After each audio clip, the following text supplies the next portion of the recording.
Hi, you're listening to Think Property Club. This is where we talk to people who are in the property game, especially in the property development game, one of my love and passions. And today I'm talking to a fellow student, but now an experienced developer, which is what normally happens, which is kind of the reason that I love teaching people so that I can hang out with more people like me. Kind of a selfish thing, isn't it, Grant? I totally get it. Yep. You get it? Good. Yeah. So my name's Jason John Byron. I've got Grant Iverson. What is the name? What's the one you got to go under? Iverson is how it's pronounced down here in Sydney. Well, tell us straight up about the name, the surname. Where's the background it's of it? actually Danish. So my dad was a Dane, and it's a very family tradition. So there's kind of that background in Viking kind of in me. So I kind of feel that come out sometimes. And as a property developer now, you kind of got to get that inner Viking out from time to time and charge on through. Great. Okay, so we're talking to the Dane today. Okay, so what we're going to do today, if you want to flick through the slides for me, this is Woodstone, right? As you can see there. And Woodstone is your development company. So straight off first, do you want to start telling people about, well, let's go right back to your childhood and how you got into it, because I think that's a really interesting story. I grew up in Sydney as well, and I grew up in the northern beaches around Mona Vale. Whereabouts did you grow up? Grew up out in a suburb called Castle Hill, which was out kind of back in those days. It was out in the sticks, and I think my very first memory of property development was, when I was the age of 10, my mum and dad bought a block of land and they built a house on there, and they kind of project managed it themselves, and back in those days, that was a big thing. And I remember Saturday mornings, we used to go down to the site and get excited. We just stand there, and a week would have gone by, and all of a sudden there was a slab that's gone down, and then the next week you've got the frame up. And as a kid, I remember my friends used to play on the swings, but my joy for the week was climbing up onto the top floor. And back in those days, OH&S was there was never a fence around a site, so you were climbing in and out, and then all of a sudden the roof went on and you could get up, and we'd sit up on the roof and look out, and there was a pond. Yes, back. I remember those days where we had a tiled roof. I don't know what your roof was, but we used to just climb up. It was just fun one day when you were bored. You're like, I'm going to look at that roof up there. I'm going to actually get a ladder, whatever I can, climb up that tree, and I'm just going to sit on the roof for a couple of hours. Yeah, totally. And it was the thing, like instead of nowadays just being inside, you get out into the development sites, and then you put a pool in, and then you're in and out of the pool, and I can't believe you get through your childhood and relatively unscathed. But I think that's where the lust, I guess, for property development came. I remember those days. It was just great days, and watching things grow out of nothing. It was fantastic. And what did your dad do? Dad used to work in a research farm. He was worked for a company called Pfizer, and he worked out of a research farm, and Mum was a teacher. So for both of them, it was a massive gamble for them to kind of take a journey. And I think that's probably where I've followed that, is that I saw them get in, and I remember my parents at their most proudest moment when they were actually looking at these developments or these properties that they were building.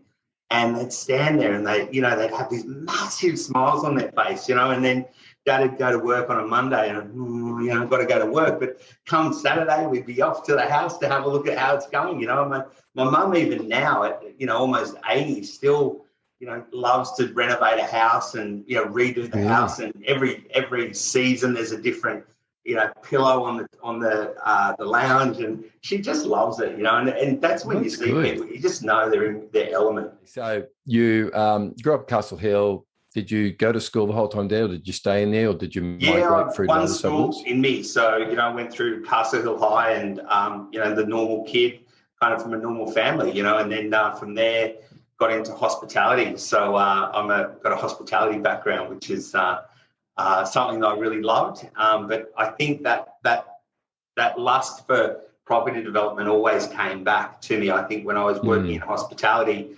I think some of my most proudest moments were a lot of the hotels I worked in were older hotels, and we used to go in and renovate these hotels and do significant renovations. And, I remember you saying in a lot of your seminars, it's your most favourite part of the development is the demo stage, So we go into these places and we rip things out, and it would just be an amazing kind of event to watch this thing grow and evolve and go to council and get DAs and approvals, and then looking at it at the end and people coming in and just saying, wow, what an amazing creation you guys have done. So I think that's kind of what kept me that sort of foot in the door, I suppose, for development and lust for development. And I think, as I moved forward, just always had it in me, and I just didn't get a chance to get it out. And I think now I'm at that point now, I'm living the dream and being able to do the property development side of things, which is great.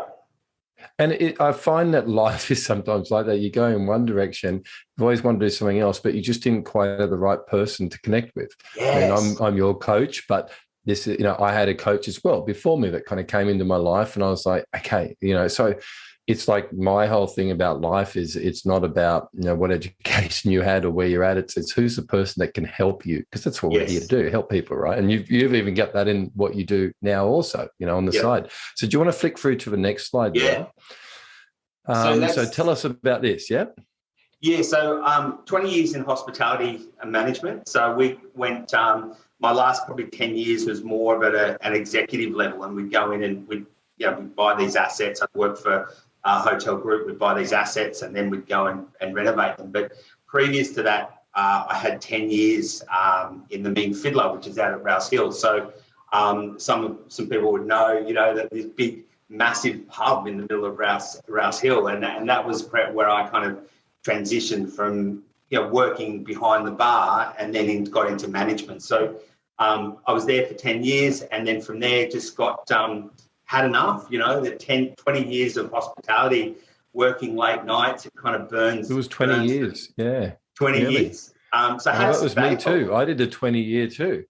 Yeah. It's funny, isn't it? And I think everything now kind of for me is getting 10 years. I've been working with Victoria, my partner, and we set up a naturopathic clinic in 2014, and it's been 10 years and you sort of start to get itchy. So how do you go from a pub to a naturopath? Yeah. Well, that's a big difference. It's mad. Like, were you feeling guilty, were you? Yes.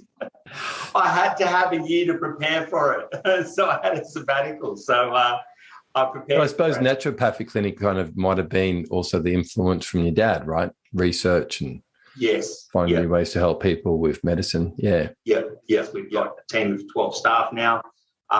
And that's really what kind of led us into being able to leverage into development. I think the development doesn't just happen. You've got to get your ducks in a row. And I think one of the biggest things for us was that I remember so clearly a day where we sat in our accountant's office and we said, "Oh, right, we want to go and develop," And he said, "You can't. You don't have good figures. You don't have track record as we're only new." And he said, "Look, if you want to get into development," and I didn't know what I know now. Had I known now what I know, I probably would have said, "Yep, thanks for your advice. I'm going to see Jason and Amy." But we followed that traditional kind of path, and that traditional path was that we just needed to buckle down and really get the business in a very tidy position for the bank. And a lot of it was just the strategy that Vic and I had every day was, how do we build this business to then go on and build the next business? So I guess a learning for us and some of the skills that we got through that was really looking strategically. And that really taught me to think about long term, and not sort of what can I do next year, but what does my next 5 to 10 years look like? And I never really... How do you set that up? Yeah. Instead of just jumping into it, that makes a lot of sense. And I've a similar journey as well. I had to get out of father-son business, but I did set it up so that someone could take over it, so that I could exit. And I think maybe that what allows you to be successful sometimes is obviously persistence is one thing, but it is a setup. How are you going to set it up so that you do able to actually concentrate on it? Because I talk a lot about shiny balls and all these things kind of going on that you kind of keep looking here, there, what should I do? What should I do? But if you actually take care of something and say, okay, this is where I'm going to do it, then I can move on to somewhere else. In jobs, like Amy and I had jobs. So we had to say, we're going to limit the amount of effort we put into our jobs to the minimum amount of what we're expected in our jobs, but not over that. Yeah. Because like yourself, we're high achievers. Yeah. So naturally, you put us in a job, we'll be the best employee. Yeah. You know, this is what we're born to do. But we had to kind of say, okay, that's where the limit of where we're doing it, and we're happy with doing that. We're not going to do any extra, no weekend work, no extra work. We will then concentrate on the other angle where we want to go to. So it sounds very similar to there. Yeah. Yeah. Okay. So you, and the last bit there, you aim to sell the clinic. Yeah. So look, really, we want to be free. You know, the clinic's been excellent for us. Victoria's got her vision, and she wants to run online programs, which will give us the freedom to do that. At the moment, she's still doing 3 days working on the tools, so to speak, and another 2 days training the team and training the staff. But for me, it's really about kind of setting myself up with that team around me, and to be able to leverage and to live that lifestyle that we kind of all dream about. It's about waking up in the morning and jumping out of bed. It's about kind of doing stuff like this and talking and networking with people who are just, big vision, and it's just exactly what I want to do, and I think that the clinic for us has been a fantastic tool. It's taught us strategy and growth and all that kind of stuff. But I think we're kind of getting to the point now where we're really clear on where we want to go and what we want to do. And I think property development is right on for us. Yeah, great. Okay, great. What I'm looking at now is your vision board. Yep. To be able to make sure that you're constantly seeing that there's something about mindset isn't only about, mantras and going to an event every now and then, but it's got to be basically in front of you every single day, what you want and what you want to achieve. So it's worked for me. People I looked at it at the beginning and went, don't see how that's going to work, but it's just that constant repetition. It's NLP, neuro linguistic programming, right?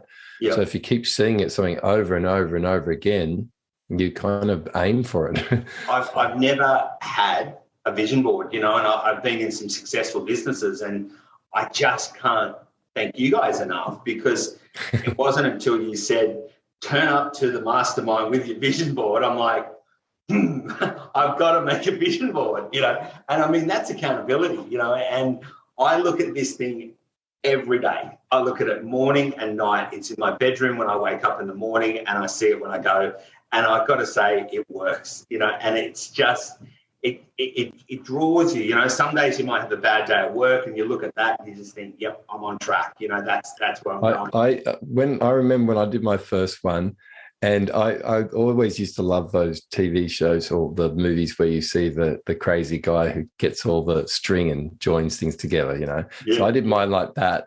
And then what I did is I had pictures of people that I needed to get closer to make that happen. And so I get a piece of string and I put their photo there, and I'd string that to there, and then I'd string this to here, and then I'd string, because that's what I've always felt, that there was people that you needed to connect with or part of your team.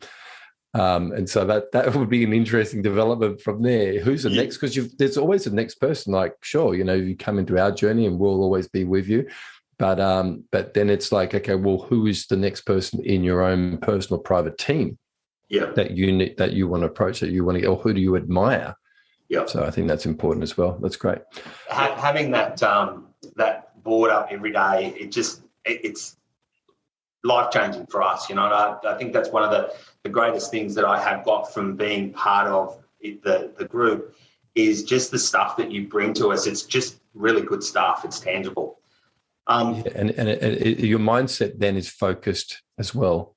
Yeah. So I don't see on this, I can really see the focus of where you're at. And the problem is that sometimes we just have too many things going on, and too many things escaping us to, oh, you should go do this instead, or you should go do that. But if we can do this and we know where our focus is, we don't have to concentrate on these other things. When other people come into our life and they see that you're going places like, oh, you should do this, you should do that, you go, no, this is my vision. Yeah, great. Yeah. Okay, that's beautiful. Next slide.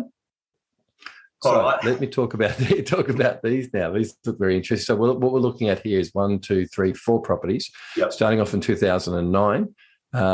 So tell us about that beach shack first of all. So we went down the traditional route with regards to property investment. So We thought, go and buy a whole heap of whatever you can, and over time it'll grow. So we bought this property in Bondi, 2009, and basically it just didn't grow. We bought it for what is it? Is that a 3-level townhouse? No, it's actually it looks a lot better than what like in that picture. We had the little. If you could have a look down here behind this garden. fence, it's a 1-bedroom, 52 square metre unit in Bondi. Yeah, so we sat on it for years, and it just didn't go up. And it was great. It served the purpose for us. It was our principal place of residence. For us now, the position we're in, we've just sold that. For us, it's more important to have that money tied up in developments. Yeah. One of the targeting things that I teach a lot of people is it's all about location. And you hear about location. No, it's not just about but you can't just say that, it's location. It's really got to be about why do people want to live there? Yeah. So I knew that I grew up in the North Shore, moved to DY, moved from DY into Paddington, and then Paddington was pretty close, just up the road from Bondi, right? So I used to surf. I didn't surf at Bondi Beach. I surfed over at Bronte. So that was my beach there. Because I'm not allowed to call myself a surfer, because if there's any surfers listening, they go, "You're not a surfer. You're an esky lid surfer." Yeah. So I'm a boogie boarder. And so I'd get beaten up on a boogie board over at Bondi Beach. So I found a home at Bronte with the other boogie boarders where I could cut in on people's waves. So, but Bondi Beach, right, where you are there, I mean, what are your memories of being in that location and Bondi, and what was your favourite shop in Bondi or the best area? So for us, it was an entry point into the market. So it wasn't a case of where we wanted to live. And I think that was part of the frustrating thing. We were in Bondi, but we spent all our mornings, all our afternoons, our evenings down on the beach. So it was kind of frustrating in the sense that we bought in this location, but we weren't living where we really wanted to live. And I think that makes it really important. Yeah. I think you've got to be able to come home from work at the end of the day and sit back and go, you know what, I absolutely love where I live. We spend so much time there. So we're now rent investors. So we now live on Campbell Parade. It's in a nice apartment, and it's exactly the apartment that what we want to live in. And when we get to the end of the presentation, I'll show you the actual unit that we want to actually live in and buy. So what is the key points about living in Bondi to people that have not lived there before, other than always just seeing this one beach? Like, there's a lot more to Bondi than just the beach, right? Yeah. The beach is great, but the food, the entertainment, the pubs, the culture, the backpackers, the coffee, the characters, the schools, the markets, like the cliff, you go up to look off the cliff. Like what are your memories of Bondi? It's the Bondi bubble. It is, and it exists. Everybody in Bondi just says, look, why would you leave? It's got, like you say, it's got cafes, it's got restaurants, it's got an eclectic kind of culture. Kind of anything goes. You can go and, get dressed up to go out to dinner, or you can dress down to go out to dinner. It's a really cool vibe. And look, for me, I'm getting older, and living in this environment just makes me feel young. I get up in the morning, I go down to the strip, 5:30, there's people out, there's joggers, there's, people having their coffee. It's fun, and I just feel. What I'm getting, the sense here is something that we talk a lot about in property development, right? When we teach you, like, all the merits behind it, is that you like a busy place to live. Yeah. You love that atmosphere, because some people go, why would you build something new? I would hate to live here, but that's what I mean. There is a huge amount of people that thrive after that. And I was the same at one point. Now I got a couple of kids. It's kind of changed a little bit, but I would hang out most of my time down there as well. And that's when we can kind of look for the replicates of that, like in Coogee, right? Which is quite a drive from Bondi. Like, it's not next door to it. It's quite a bit down the road, but it has that same type of feeling. But anything between Bondi and Coogee, it's just not the same. Maroubra is definitely not Coogee, Like, a beach isn't just a beach. It's about the atmosphere that comes around it, right? Yeah. It's that personality that it has, and it's the sum of everything, really, you know, and it's what makes it special. It's the people, it's the culture, it's the lifestyle. It's great.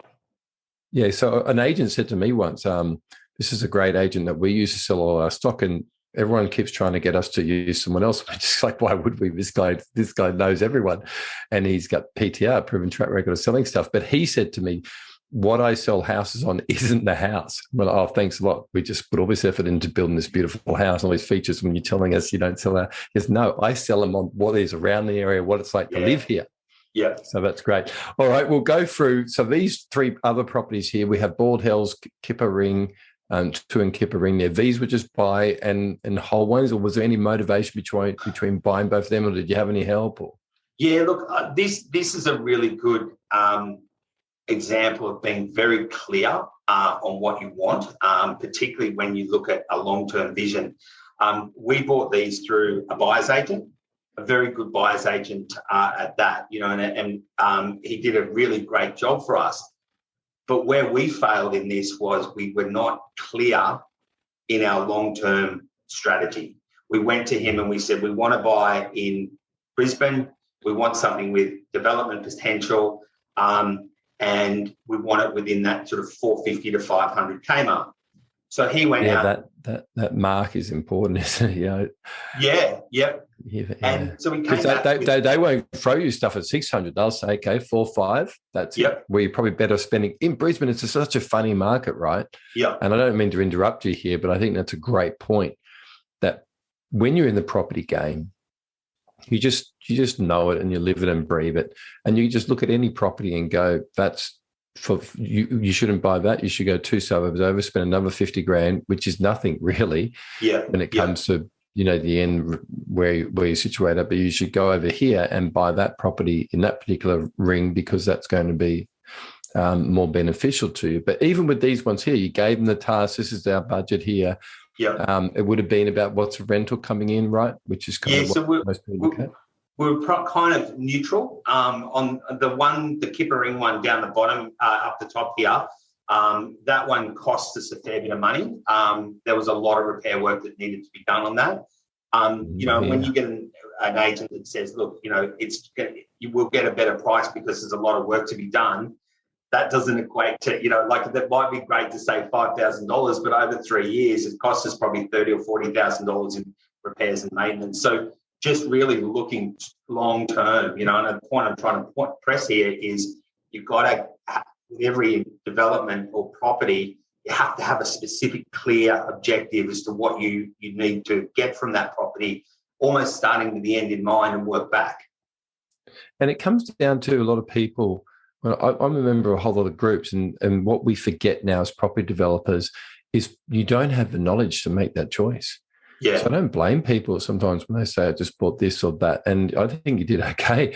But the thing is that if you don't have the skills to be able to develop stuff, then you want something that's developable. But I mean, that's you don't know really the merit of how to do it in the end of the day. So unless you know how to do it, you just look at properties as the house. Yeah. And that's kind of what you looked at, the house and the income. Whenever I look at these, I look at, okay, well, what's the land and how much it's going to cost me to convert it? And then, I mean, the buyer's agent was excellent. He gave us what we were looking for, what we asked for, particularly with the two Kipper Ring properties. I mean, we wanted to get something in a developing area, preferably side by side. So we managed to secure these two sites, Kipper Ring. So this was 23 Kroll and this was 25 Kroll. And they were side by side, and they were both around that 600 square metres. So we thought we were doing really well. We had 1,200 square metres in Kipper Ring in an emerging community.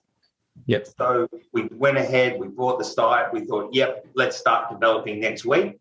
We went to council and said, yep, we've just bought these 2 blocks of land. We can, you know, based on previous track record in other locations, we should be able to put 12 townhouses on this site. Council said, whoa, this is emerging community. And I said, well, when are you going to develop this? And they said, well, it hasn't even gone to state government yet. I said, oh, okay, no worries. How long is that going to take? You know, do we need to sit on it for a year or something? He said, mate, 10 years at least.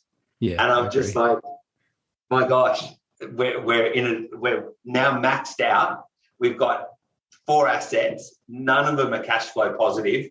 We're sort of sitting around that $45,000 in the red every year. And I'm like, what do I do? It was just a disaster. But, you put that down to experience, and it's what motivated us to move into PDS. We joined PDS in 2018. My sole purpose was to come in and learn how do we kind of A, look at things differently, and B, how do we get ourselves out of this mess? That's pretty common with a lot of people. So PDS stands for a course that I run called Property Developer Success, which is really basically exactly that. It's not just coaching. It's saying, well, what were the action steps that I took in my own journey to be successful at what I do is property development? Because anyone can learn how to be a property developer. Anyone can pick up a book. It'll cost you $30 and get it down and order it off the internet, whatever. You can watch stuff and you can get the information. But what I say, and that's knowledge, right? But what you really need to know is the applied knowledge. Yeah. That's a difference between having a book and then copying someone's who's got the system figured out. And that's what we did. We had the system figured out. We found a way that we could actually copy that into a process that someone else could copy exactly what we did. And I think a lot of people just come to us because we've got applied knowledge instead of just knowledge. And I think that makes a big difference. And we're active. Yeah. I think one of the most impressive things for me, Jason, coming into PDS and then elevating into Next Level Mastermind is you guys have got a really good system, and you can see there's a lot of property people out there, and I have done a lot of those courses, and, I even did those courses prior to this and still made this mess. But you've almost got a system that's a no-fail system. If you follow the system, start with X and then go to Y, you can't fail. And it's proven. You've got track record, and it's easy. Because our first property was a development, that was what it was. So we just kept going. This works. We keep going on that journey through. So that works. Yeah. So that's good. So what happened? Where the state of them now? Are they all gone or? So this is the result of what happened when I came. I know Bald Hill's gone. Yeah, Bald Hills. We've wrapped up all of these now. So and I've got to say, Amy worked really hard with me to get results from these, and we actually came out in front. And I honestly never thought we'd do that. I mean, with Bald Hills, I bought Bald Hills, and this is probably a really interesting story to tell, because I bought Bald Hills with a 5-year plan I was going to develop on it. It was 2 titles side by side, so traditional kind of Queensland block, 2 titles. So sitting on 2 separate lots, but one house over 2 lots. Yep, that's good. So if you take the house away, you're sitting on 2 lots. Yep. So I'd had this plan that, I was going to put 2 luxury homes. We're going to get rid of the house, put 2 luxury homes on there. And I went and did all my build costs. I did everything. I've got my builder lined up, ran my numbers, 3% margin, and I'm like. We don't go after blocks that mum and dad would buy. Yes. Because they don't need to make a profit margin. Yeah. And so, sure, if you're a mum and dad, you buy a block of land, you build a house, and your total cost is 800 and it's valued at 800, you're like, oh, that's good. We did well. Yeah. But as a developer, you've got to make sure you don't make that mistake. It's got to be chunky. And it, again, as a developer, like what you talked about with Bondi, anyone listening wants to be a developer or wants to get better at it, it's about the location of where that development will be, where that new product will be, because most of the time they're smaller blocks. But we need them to be in that type of atmosphere that it is closer to amenities. I've seen developments done right in the outskirts of stuff, and they never get the highest profit margin. The highest profit margins are when they're really close to the shops, right? Yeah. So with the Bald Hills one, Amy said, let's just keep it simple. Let's just get rid of the house. Let's just clear the site and sell the two blocks separately. I said, sounds too easy to me. I rang a couple of people who do demo. The guy said, look, I'll sell the house for you. I just need 2 months. So he sold the house. He then, part of the sale of the house, said, if I sell your house, I'll clear your site for free. So let's just explain that to people listening here. I understand exactly what you're talking about. But what happens when you get two ways? If your place is not on the ground, on a piece of concrete directly on the ground, and it's above the ground, most of the time you can lift up and take it somewhere else. So if it's on the ground, forget about it. But most of the time, especially up in Queensland, they're off the ground. Now, if they don't have a hell of a lot of asbestos in them, because if you've got to suddenly go and take it somewhere else and replace all the asbestos and other stuff, it costs too much money. But they can have a little bit, but not a lot. Then you can cut it in half and then you can take that. And most of the time, these properties end up in a low social area where, we now just do them up because it's cheaper than actually building a house to just cut this one in half, take it somewhere else, replant it somewhere else, and then someone else is happy with that house. So what's happened here, you've spoken to a demo guy, said, I'll demo it, but first I'm going to actually get you some money back because I'm going to sell this house, lift it up, take it somewhere else, and then I'll demo the land. And then once the land's demo, you're basically looking at two rectangles, right, that you can sell separately. Yep. Yeah.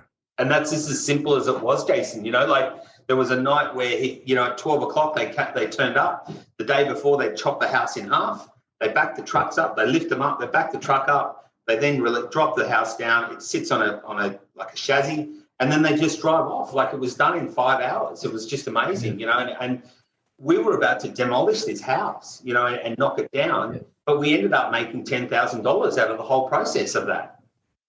Yeah, and that's the thing where you kind of look at it. Other times I've been in that situation before where we could have cut it and done it, but the time frame would have been too long. So we just demoed it because it's, again, how much I'm going to get 10,000 works there, time frame, right? Okay, yeah, go and do it. And that's kind of nice.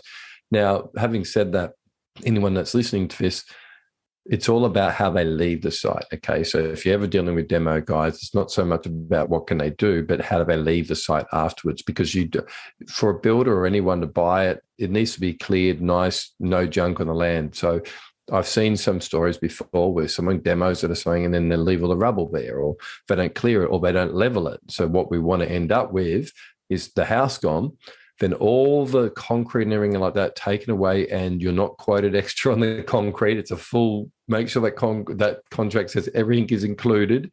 Because I've seen stuff before where all the concrete was just left on site and there's another 10,000 and removed the concrete because it's heavy stuff, right? And so, okay, so you cleared it, you got 2 blocks of land now. And then what was your strategy behind selling them? Did you sell them both separately or? So we wanted to reduce our debt. So we were capped out from a serviceability perspective. So collectively with these 4 properties, we were sitting on around about $3 million worth of debt. And with regards to equity, we're capped out on equity. We had about $600,000 locked into all of these. And it was just like a nightmare. We just couldn't go anywhere with it. We were just paying the bank every month. And it was really, a relief to know that we could get rid of these properties, offload them. And with the Bald Hills one, we came out $40,000 in front. And with the 2 Kippa properties, we came out about $25,000 in front. Now, that wasn't a lot, but for me, that was such a relief because it created opportunity, A, to reuse that equity elsewhere, and B, to be able to cap a hole in your bucket when you're seeing money go out every year and not know what to do with it is disheartening. And we had, all these dreams that we wanted to do, but we just were capped out and locked in. So, Amy and yourself were really great in let's just get these wrapped up. And it took about 6 months. And it's not that hard for us to see and do that either. Yeah, because we just see the vision of what would we do in your situation. Yeah. When someone says, "Well, how do I do this?" I go, "How would I do it?" Okay, this is what I would do, and it's normally the right way because I'm looking at my applied knowledge. How would I apply my knowledge? Well, it's not too much I should do with there. I should put it somewhere else, and it can be. I sometimes would sell that property and then go buy in exactly the same suburb, but in a different location to achieve what I wanted to, or just getting another 10 square meters. Silly things like that. All right, we're going to speed through a little bit more here. During that whole time, it took about 6 months to get everything wrapped up. So, I was motivated to kind of take it to the next level. I said to Amy, well, look, what else can we do? And she said, well, you got any money in your super? So we said, well, yeah. So we basically then looked at, we were in a clinic in Cremorne, and our lease was coming up, and we've been in that clinic for 5 years. And we said, well, what do we do? And we thought, well, now's the time to access our super. the whole super legislation was tightening up. So basically, we just moved into a new premises in Neutral Bay. It took us about 6 months to find the site. We did all of this whilst we were waiting for the Queensland properties to clean up. And then we ended up buying ourselves a really nice 100 square metre clinic for our naturopath clinic in Cremorne, so that when we sell the business, we've still got the asset there, and we'll hopefully sell the business as a going concern, and we'll have a tenant in there. Okay, project 2 is called the Bondi Boomer. Yep. So this was our principal place of residence. So you imagine 2009, we really hadn't done a lot to that place, and we decided that, look, it's time to sell the principal place of residence. You know, we wanted to move on. We'd had a little bit of a growth spurt through Bondi, so it was the right time to clean things up. And we just did a quick 3-week turnaround. We redid the floors, painted, redid the kitchen, redid the bathroom, just modernised it, put an air conditioning in there. And we had it valued in 2020 for $885. And then we sold this only 2 months ago for $1.215. So we got a really nice return on that, and I think we just got in at the right time. Yeah. And you didn't, even in your renovation, didn't over-capitalize and overspend. Like one thing we talk about that we naturally have to do as property developers is constantly pay wholesale prices for stuff, constantly use people that just aren't referrals, but from a business point of view are going to give us the best type of service. And then always look at the budget. Just not let's just spend whatever we can on this.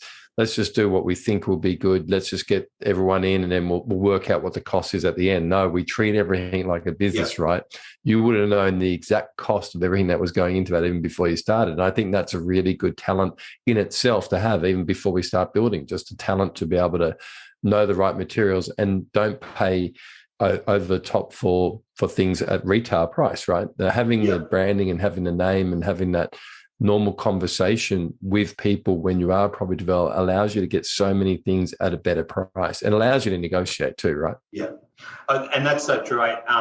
We were looking at, when I was doing PDS, always ask for trade price, you know, and I went into Bunnings, I said, I want a trade price on this. And yeah, sure, it's 20% off. Like, I mean, I've just got to ask. I mean, and that's where I think, you know, being in PDS for me, you know, it's all the little hidden stuff that adds up, you know, just by learning no to ask for a discount, you know, covered the cost of the course, you know, in the money I saved, you know. I mean, that renovation was $32,000 renovation, you know, and it was that was a new kitchen, new bathroom.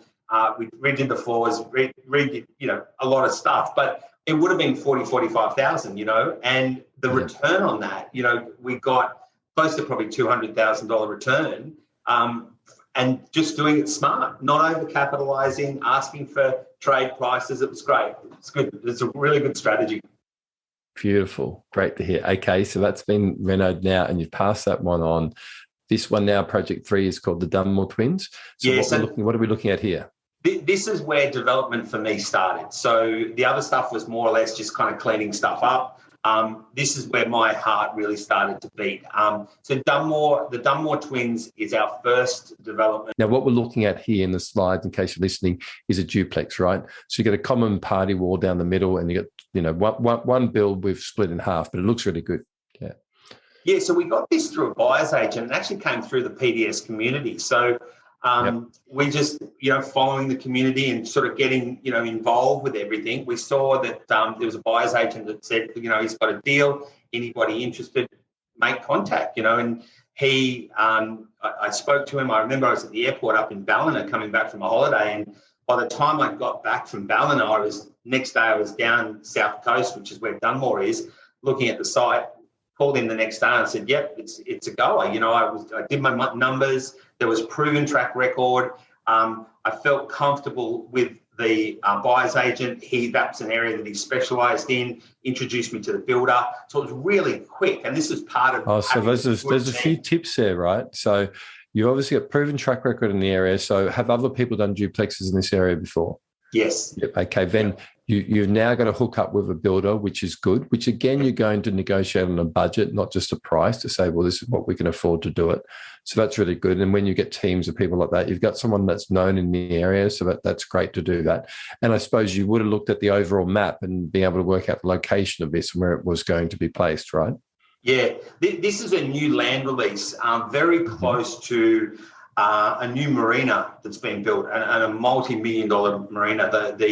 The infrastructure that's gone in down the south coast for this area is phenomenal. They've put in new rail links, upgraded roads. It's a really booming area, and this was so you basically followed the money. Yeah, and it was that easy. It was just so easy just to kind of go, well, look, yep, you can see new roads going in here. There's a train station here. It was everything you taught in the course. I said, well, this is a no-brainer.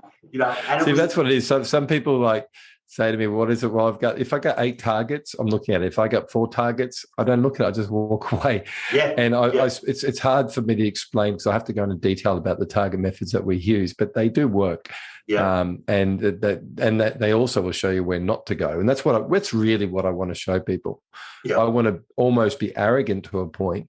And I am from that point of view. Go, no, just don't bother. There's an easier way to do it. Go here instead, because even though you might feel like there's a good price or something there, or someone's told you to go there, it doesn't make sense from a targeting point of view. It's going to be harder. So go the easy way. Now, what I really like, I'm reading these slides, is really good. Extended settlement whilst getting the DA. So what this means is that you say, hey, I'm going to buy it. You pay a deposit.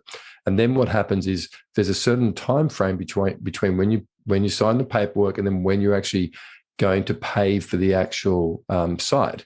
And so what that means is most of the time, if you're just doing a house, it might be 42 days, right? And the bank pays them out, the type of thing. But in property development, you can do an extended settlement, which gives you the chance to go and get a development application that time. So really what you've got to understand here is the money out of your pocket might just be that 5% deposit. And that's just held in a trust, so that's secured, that's okay. But now you've got this time frame that if you had to settle on it straight away, then you've got this time frame again in the DA, which might be 6 months, which will be you just holding. So the good thing is that we can negotiate things like extended settlement so that you can get your development application all done, and then that's all finished, and then you settle, what was it, 6 months or 3 months down the line? We had a 3-month settlement on this, but we knew the proven track record, which one of the things we got from the course was find out from your council, are they pro-development? And this council was really pro-development. In this area though, right? Yes. Yeah. So this is the whole thing. A council will have a map, and this is where it cuts down. You're looking everywhere, right? And you can cut that map down and say, this is where the council says yes. It's almost like 1/8 of every suburb is easy to develop. But the rest of it, you just shouldn't even be bothered going there. So the DA was approved prior to settlement, which is great. And then have you commenced to build in this one?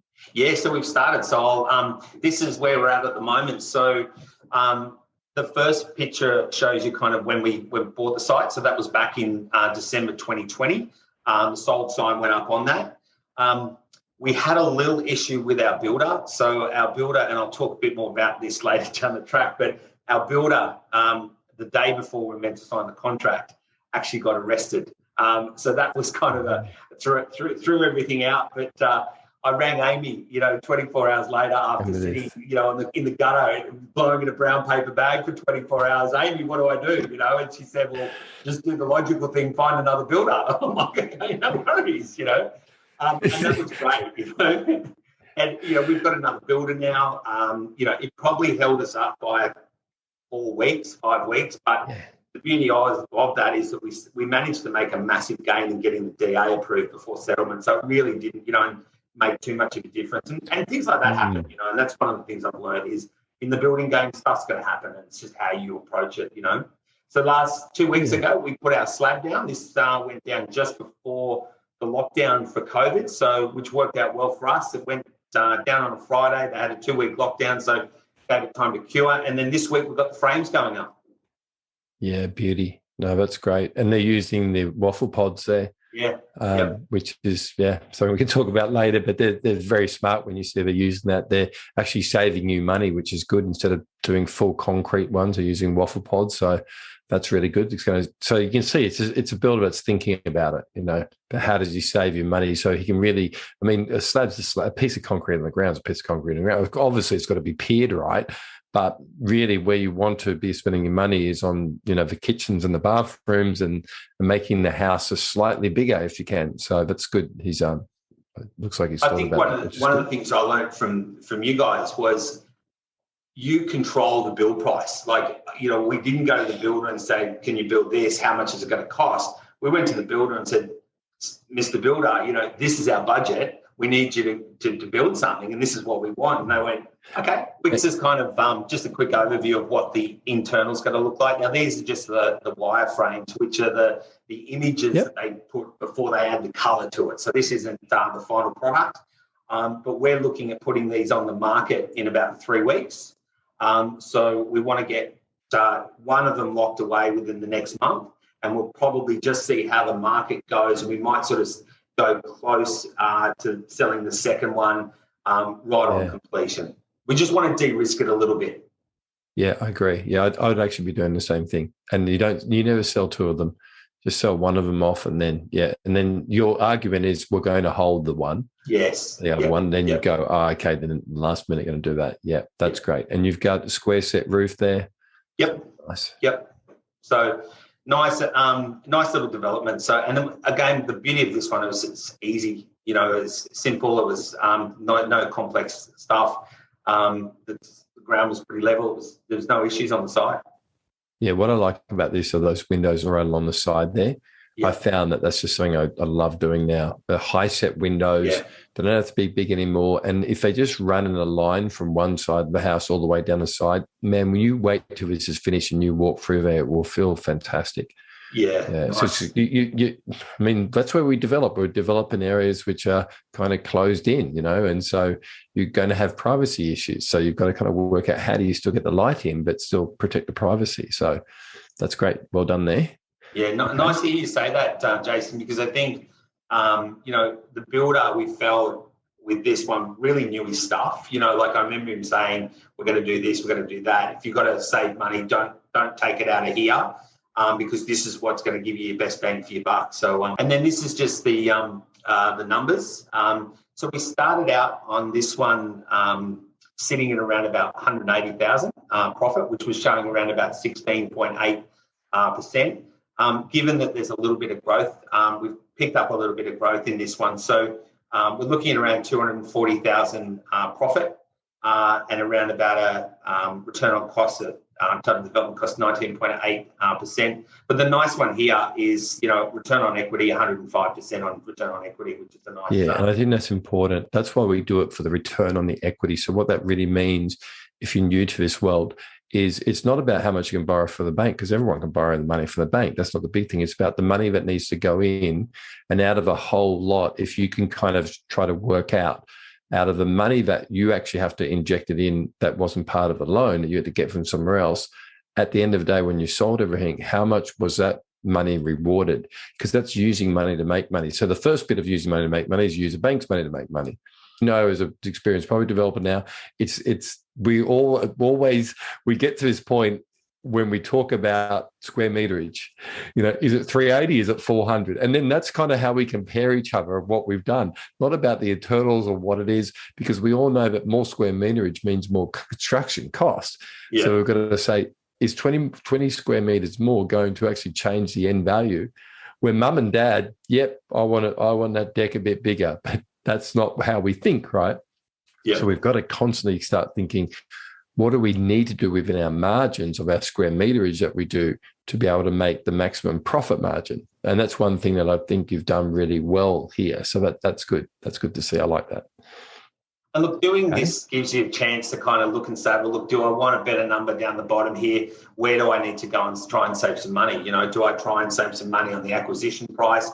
This was listed at 460 acquisition. We got it down to 450. We just went back and said, look, the deal's too skinny.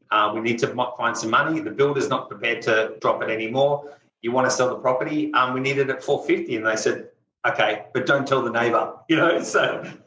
Okay, so then we've got Project 4, the Black Butts twins. Okay, so Yes. we're looking at another duplex here, a bit different design, obviously, very cost effective here. That's good. So the thing with this one, Jason, was that I was starting to feel confident in feeling that I could source good deals and read the market. So the market was moving really quickly. It was hot down there. And this site came on and it had a DA approval. And, you know, that when you think about it, 8 to 12 weeks, it would say we could get started on this pretty much straight away. We just needed to make some modifications. We knew this site had some challenges, and I actually bought it for the challenges. I know that sounds a bit sadistic, but it was a sloping block. There was some water issues, but it gave us a really good bargaining tool. And I just worked really closely with the builder, and I said, how can you mitigate this? How can we save money? What's it going to cost? What's our worst case scenario? And he said, no, we can do this, we can do that. We can go back to council, we can get this modified. It's going to cost you a little bit less because we can change the roof structure. And we managed to pull about $60,000 in cost just by doing things differently. You know, the roof line has changed significantly, and we saved about $25,000 just in the roof line alone, just changing the design. The person that did the design, the DA, was a very high-end builder and was really just looking for something really sexy. But we tried to just sort of dumb it down a little bit just to save cost, and this is the result that we kind of got. Yeah, and like you can see here, this is something that we do a lot. It's about your materials that you use. You use a mix of materials so that you don't have to do the whole thing out of brick. But what you can do is you do something that brick is a beautiful thing to use, right? But your eyes will capture the brick and go, that's really nice. And they don't really need the whole thing done in brick. Now you've got brick down the bottom. And there's a thing that people don't know about, really, if they're not really in the game so much, and that is this thing called decorative brick. And decorative brick would not hold up a house. It's still a brick. So sometimes we build the whole houses in just cladding. Yeah. And then it's all finished. It's all structural. And then we just get this decorative brick, which is probably about, half the size in thickness of a normal brick. And we just chuck all the decorative brick out there so it looks like decorative brick. And normally, that's what we do, right? And people go, oh, we can do that, And what you said then is a good tip for people, especially even if they're doing their own homes, the drainage, the roof, the angles, even the downpipes, everything has to turn and go here and go there and expose or box gutters and that type of stuff. Like if you put box gutters on this, which is like an internal type of gutter on your roof, let's put it that way, right? And then it collects all the water, then it goes down. So it's not a gutter on the side of a house, but it's kind of inside the roof. And they're pretty cool, right? But that costs you so much money. So then you've got to go back and you've got to say, hey, it doesn't look great with all these downpipes coming everywhere, but what is my final sale price? And really, will someone still buy it on the merits? Now, if I do suddenly take away the box gutters, then suddenly start doing the external drain pipes, what else do I need to do? I need to then spend, instead of save 30 there and spend 10 on the garden. So I think those are the key things for this, So that's good. Okay. So this was a good one, like 14-month turnaround. And this has been a great one for learning. There's been those challenges and it's just working through. So there's a good profit on this. I think we've been kind of rewarded on this one, but by looking and, getting a difficult site and making it work, we thought this area is really booming at the moment. So a couple of things we kind of questioned ourselves, would we do floor to ceiling tiles in the bathroom, or would we do sort of to, 1,600 or 1,800? We decided to go that little bit extra just to sort of, soup it up a little bit. But like what you're saying, there's some areas that you can cut some money or to change some costs. Well, you've done it here. It's classical. What we're looking at is subway tiles in the kitchen there, right? I don't know if you're going to go over that or not. It might just be a render. But subway tiles in the kitchen, which is fine, but then coming up and then instead of going with an expensive splashback or something in there, just saying subway looks nice and it's traditional for this area and it looks good. And then in the bathroom, you've done full tiles from floor to ceiling, which will give that wow factor, which is probably better than the guy down the road. Yeah. So sometimes you've got to pay attention to your competition. Your sheer blinds are great. I always say to people now, just pay the money and get them chucked in there. Obviously, we pay wholesale, so we pay probably half the price of what mum and dad pay. But the sheer blinds is just the softness of it and what they do, especially when they're combined with wood, is amazing. And then this is the fees I wanted. So sitting at 322 on this one, which again, like for me, is that return on equity is that 123% return on equity. So okay, number 5, landowner JV sounds interesting.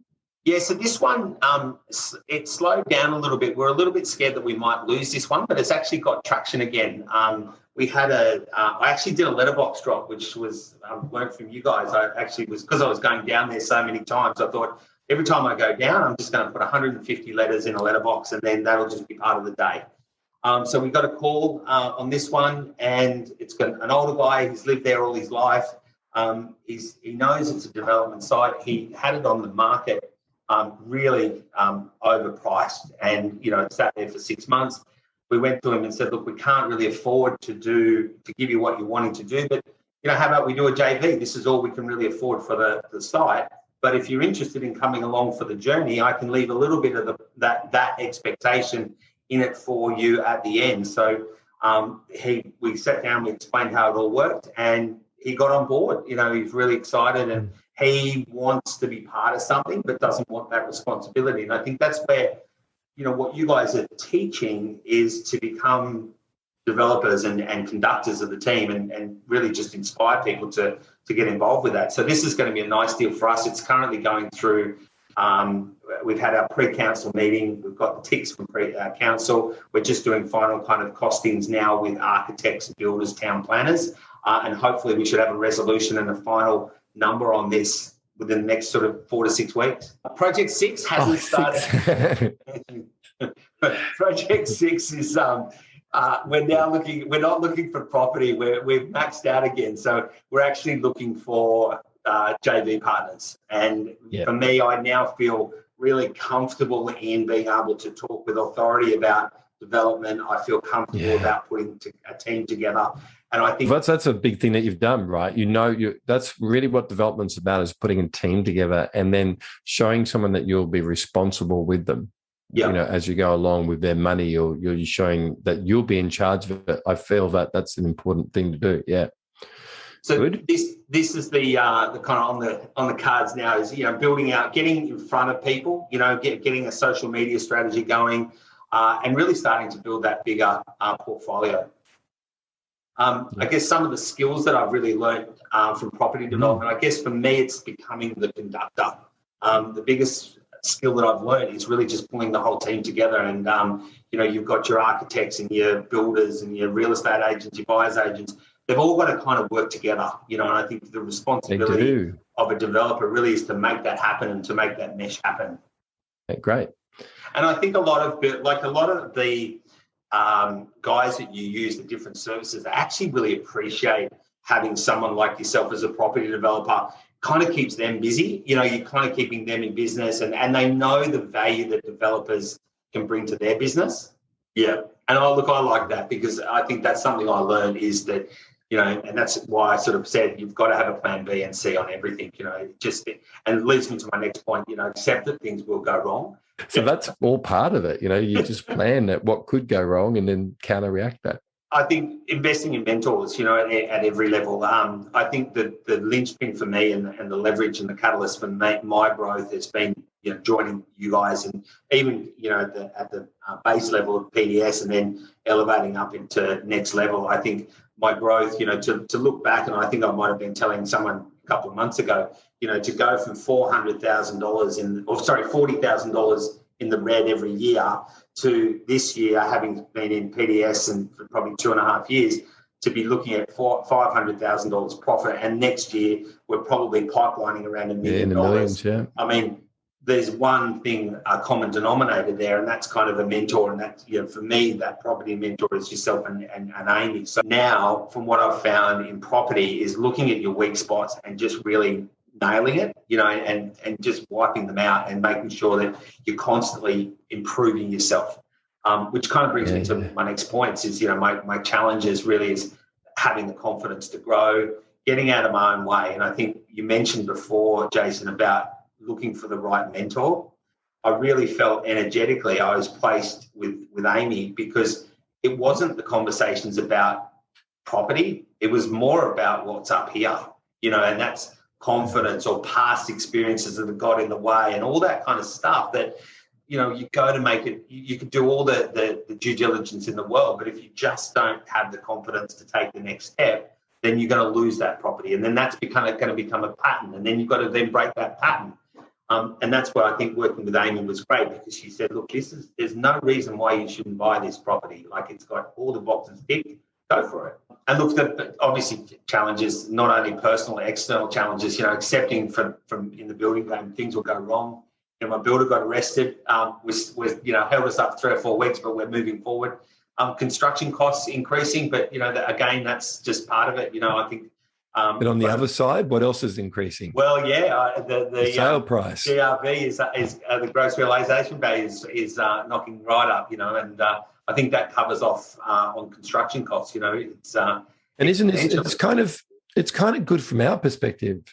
From mum and dad, they're saying, "Wow, this is more than what we expected, but don't worry, in the long run, we'll pay it off." From a developer's point of view, we say, "Okay, what is expensive? Yeah, what, the LVL beams are expensive? That's fine. Okay, well, if that's going to go up, then I've just got to be more challenging about what I do on the ground. How can I actually cut this back?"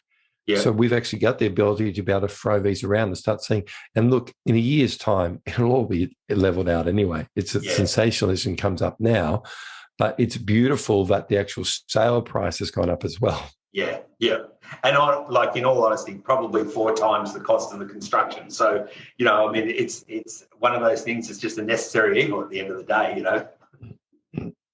And then, look, seeking the right team to work with and just understanding the build process is, you know, what I kind of have found as challenges. And I wrote a lot of these things down, you know, when I got started, and I said to Amy, I said, look, these are my concerns. You know, they just seem to like drift away once you kind of put it out there and put it down on paper, rather than kind of going on your head, you know. That's a really good. I mean, that's one way that I kind of quickly help people out. And I say, I don't want to know about what you're good at. I want to know about all the things that you need to accomplish, that you're scared of, that you're worried about, so we can focus on solutions for them, lay all that out, and then we can move forward. Yeah. And this is just, you know, some advice that I, you know, if I have a chance to sort of do it all again, what would I want to hear? You know, for me, it's definitely investing in a mentor, you know, and getting somebody that is the right mentor, as you say. And the cost of a mentor is insignificant to the cost of the gain that you'll get from it, you know. For me, accepting that things will go wrong, you know, I was a control freak. I never wanted things to go wrong. I'd get all wound up about it. But now it's just water off a duck's back. Okay, well, you know, what next? What do we need to do? And part of that sort of led me to just seeking out my own blind spots. You know, it wasn't just that I was trying to be too controlling. Just accept that, you know, as long as you're strategic, as long as you follow the system, you'll always kind of end up where you want to go. And that leads to sort of leaving that ego at the door, you know, and having faith in a system. I think as humans, we all like to try and do it ourselves and put our own 2 bobs worth in.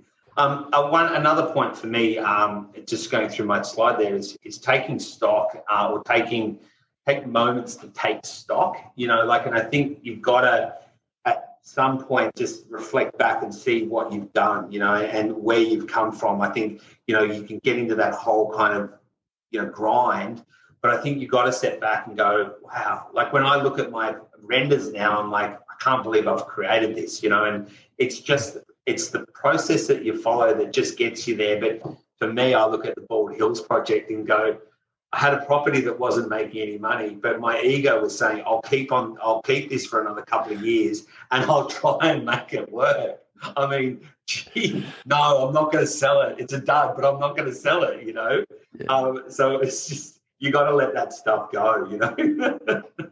Yeah, look, I think for me, I'm seeing a massive shift into sustainable housing, you know, and we as a naturopathic clinic, and I guess this is coming from my other business, is we're seeing so many clients come into the clinic now with mold and biotoxins, you know, that they're getting from their house, you know, and their house is actually killing them, you know. So this whole, I'll give you an example. I knew I was in the right room when I was with you guys at the last mastermind, and you had a building biologist, because those people are really the developers of the future, because our houses are a ticking time bomb.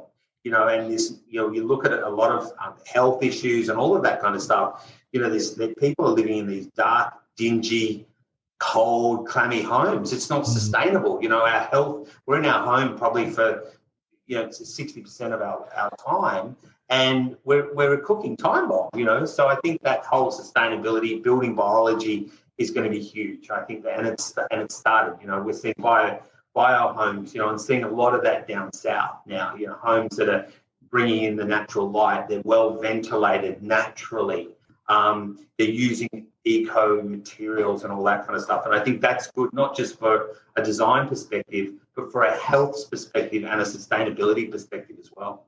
And look, it blends into what my last point. I think the home office is going to be a huge part of home, being that lifestyle. And a lot of the people that are moving down south are working from home. They might do 4 days down south working from home, and they might spend a day in Sydney. To have these kind of offices that are separate and done professionally, that it's not just sitting at the end of the living room table. It's actually a professional office with a kitchen and, all that kind of thing, separate toilet and that kind of thing. I think it's important. We are kind of now separate the living areas. Yeah, I agree. Cool.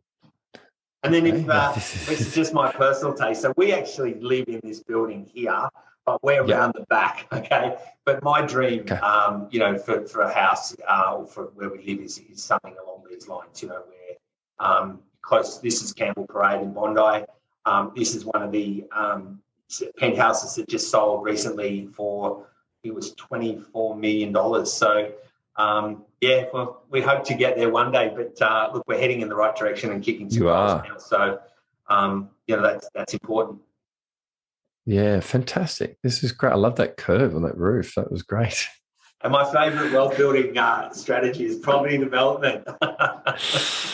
That's it. Build it and profit, right? Yeah. It's simple. If many people get into property to be able to make money, right? This is why we try to do it. And then we all spend time doing the small strategies where we think we'll just do it on our own. We don't really need anyone's help. We'll figure it out as we go through. Yet the time wasted and the years and years wasted on portfolios that you look back on and you go, I've got some rent coming in here, but I've got annoying tenants and I've got all this maintenance to do, and and I did that on my own, so that's why it's leaking, and I did this. That's a hard way to do it. Property can be very rewarding, and we can have multiple amounts of property, but property development does give that extra edge where you can create quality products, but you don't have to spend so much time on. And if you learn how to profit while you're doing it, it's just so rewarding, right? Yeah, and it's fun. Like it's get up in the morning, you're creating stuff. It's awesome. It's a really good industry to be in. And the other thing, if you want to go from the other side of point of view, is you're creating brand new homes for people. So not only are you giving them an emotional thing, but we had to think about the other day, I think we've done at least 200 homes for people. Wow. When we have a look at it, I'm thinking, because this came out of my child saying to me, Daddy, how many families are, like us are living in new houses like this, or, what's a family that's living in that one? And, how many homes have we built for families? And I'm like, oh, I never thought about that, because I'm just thinking about the product, and she goes, oh, and it's always whenever we sell something that, who moved in there, Daddy? Oh, that's great. Is it, and so she's so interested already now. And the one thing I'll leave you with here is she said this to me one day. I can't remember how it came about. It's kind of like a running joke with her and me, is that she's 5 years old. And she goes, Daddy, you don't build one house, you build two. So that's what she is. You build two and then you sell one and then you make some money. And so this is like what she could already see that strategy is working by using. You need the skill to be able to do it. Once you get the skill, you can build two, sell one, make some money, move on. So simple, right? I love it. And she's like, that's what I'm going to do. And now, and then you'll see, they'll create little things, and she's even doing it now. Like, she'll have two homes. I'm going to sell that one, and she draws stuff. And I'm like, is this good? I don't know. She still does other stuff as well, but it's using that now is mindset in her head that if you create something and then you sell it, then you can also keep one, or you can sell one down. So that's pretty cool. And that's great, instilling those values in your kids. It's just awesome, it sets them up for life. Yeah. And she can see the people that we help when we're on stage as well and helping people. That's what she says. Like I say, I'm going to go to a conference, or I'm going on a strategy call with someone, or I'm doing an online webinar. And that's what I tell her I'm doing. Immediately, her response back is, "Are you helping people today?" Oh, great. Yeah, I think, I am. Yeah, you're teaching people. I'm like, awesome. well, I'm not a teacher, but I suppose I am a teacher. Yes, I'm teaching people. She goes, oh, that's good. I like that, Dad. And she goes, I'll give you permission to go do that instead of play with me for an hour, So, you've got to see things, I think, from the child's point of view, really. Yeah. And it's not about the profit margins so much that people should be focusing on. It should be about who's the person that is going to make that happen. Yeah. And do they feel confident that this person is looking at the proof of that this product will work? And that's one thing I'm seeing very much now when people want to be investors. They've got to look at behind the person behind it, not just about the 50% profit margin, or we're going to make $1 million or whatever. This is what's predicted. It can only happen unless that person can be trusted. So look at the person and examine that in that person that is developing the property, and see the traits that they have. So coming back to that, then what traits do you feel now that you have developed that you can approach to developers, to approach as a developer to investors? Yeah, good question, Jason. I think for me, number one internally is confidence, to be able to talk the talk. And I think a lot of people now, particularly when it comes to investment, are very savvy. They know the questions to ask, and they can sense that. We've all had an experience where you just know someone's not right, and I feel I've got that level of confidence now where I can have confidence in myself and deliver that, but also the skill. And I think you're not tested until you have those challenges put in front of you, and then you can make an assessment on whether or not you did that well. And I think I've learned to be able to assess my decision making, and then to be able to reassess if I didn't make the right decision, how to correct that for next time. And I think it's that. Yeah, and I think a good skill, a skill that I've picked up on here just listening to you, is you're very good at picking the right teams now. Yes. Yeah. The people, the relation that you've got, the business behind you as well, where you're used to build. Obviously in your own business, you're used to providing a service to the public. You're not just an employee, you actually are there providing a service to the public. So you've already got that background in business, which I think is a good trait as a developer. I'm not saying you have to do that, but that's just a strength that you have. Yeah. And so I think, and the next thing is your age. Yeah.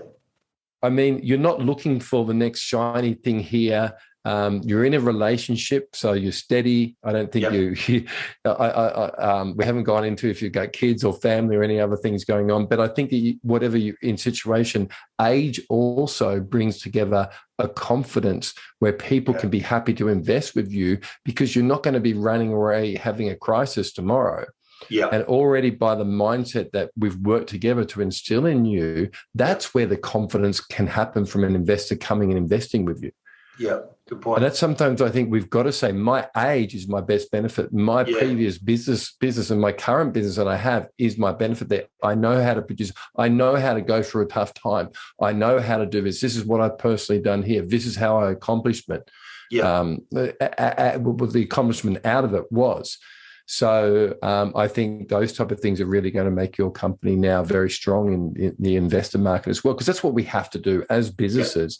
We have to nail it and figure out how to do it. But then to grow, it is a great journey when you start doing joint ventures with people, because you're doing exactly what you're doing now, that you're actually helping that investor get a good return as well by using your skills. And that relationship together has been the most rewarding thing of my whole development journey.